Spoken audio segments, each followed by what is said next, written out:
What's going on, guys? Welcome back to another video. Thanks for clicking on another one. I greatly appreciate it. But today we're going to be working on the Duramax a little bit. We've been working on the STI for like the past 2 weeks or whatever. And the Duramax just kind of been chilling. So we're going to be replacing the fuel filter in that today. The cluster still says it has like 40% life remaining, but I can kind of tell when it's starting to go bad, and I think it's starting to get pretty plugged up. So we're going to be replacing the fuel filter. I have a new one. We got new O-rings. So being that it's a diesel, it is a little bit different to replace a fuel filter. You are going to have to prime the system, but we'll do it together. I'll walk you guys through it, and yeah, let's jump right into it. Alright, so to start, I'm just going to go ahead and take off my fender flare. It's just held on with a bunch of self-tappers, so we'll just go ahead and zap those off real quick.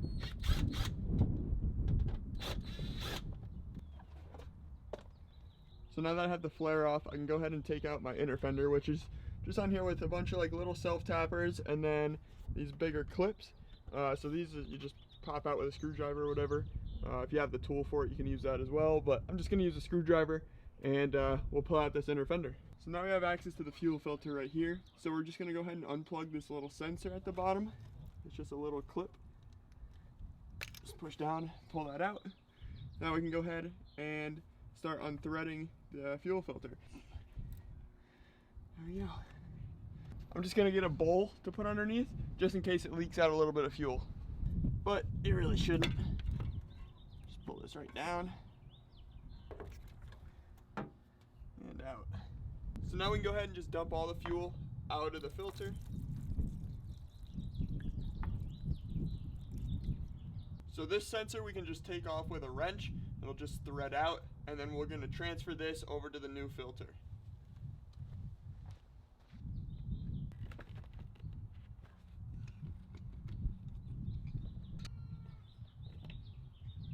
Okay, now we can go ahead and take this O-ring off because we do have a new one.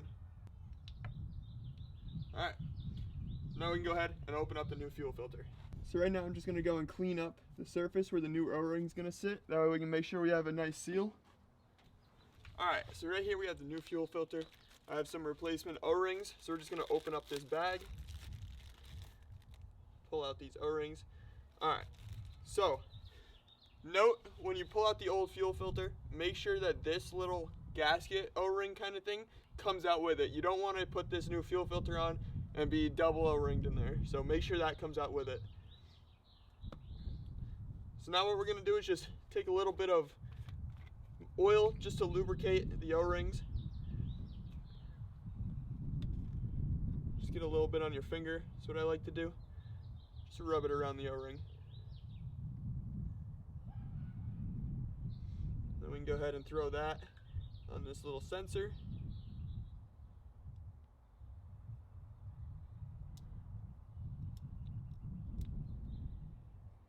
And go ahead and thread your sensor into the new fuel filter.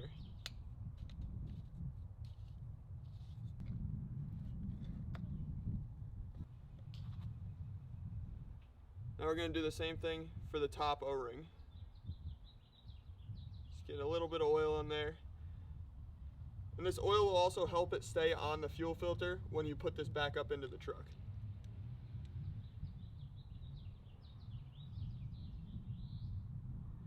Just try to seat it the best you can. And now this fuel filter is ready to go in the truck.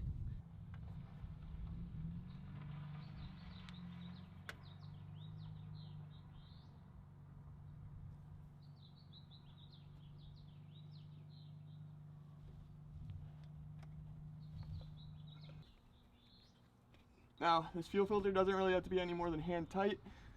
Just get it nice seated on there, and you should be good. So now that that's in, we can go ahead and plug the sensor back in. Just like that, until it clicks.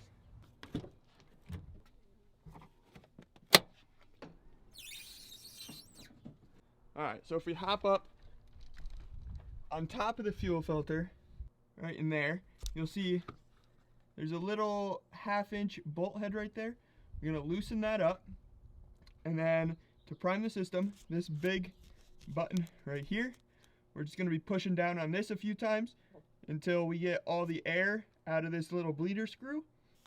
And then once all the air's out, we'll tighten that screw back up, push this, and then just hold it down until the system's pressurized.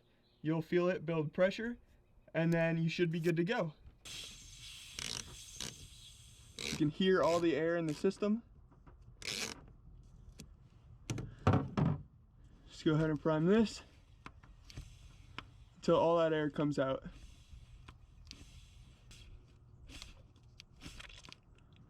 Now you can see we got fuel coming out. So we're just going to tighten it down a little bit, but not all the way.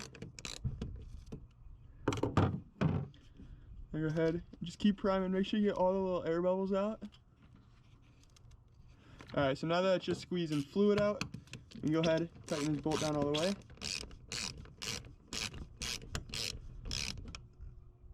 Don't go too tight with it, you don't want to strip it out. Alright, so now once that's done bleeding, just push this down, hold it a few times until it really gets pressurized.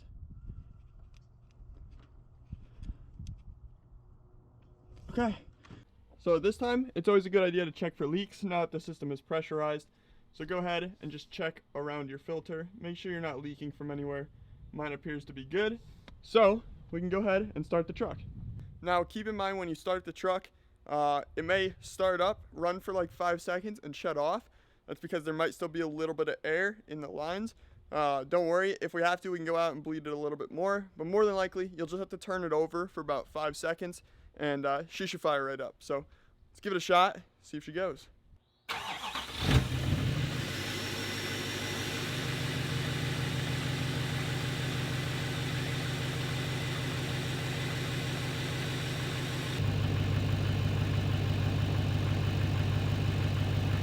Now that we got that in, no leaks, we can reinstall our inner fender.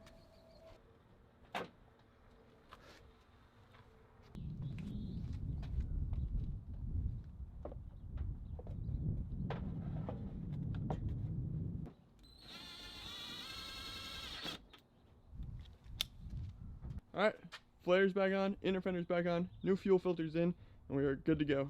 Alright, so the last thing we have to do to finish off this fuel filter, we just need to reset the fuel filter life percentage on the cluster.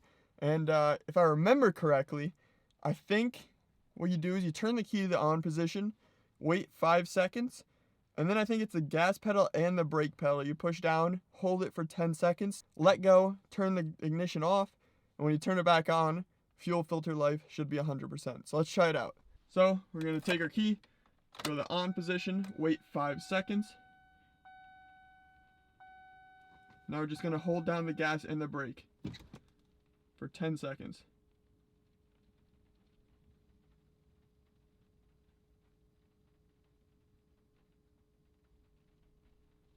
Let go. Turn your key off. Put your key back in. Let's check it out. 100% fuel filter life remaining. There we go. Alright guys, so that's going to wrap up this video. Hopefully this helped. If you're looking to figure out how to put in the fuel filter on one of these Duramaxes, it's very simple, pretty straightforward. Also, if you guys are looking for a fuel filter for your Duramax, I'll have it linked down in the description box below. Make it easy for you. Good luck, and I'll catch you guys in the next video. Peace.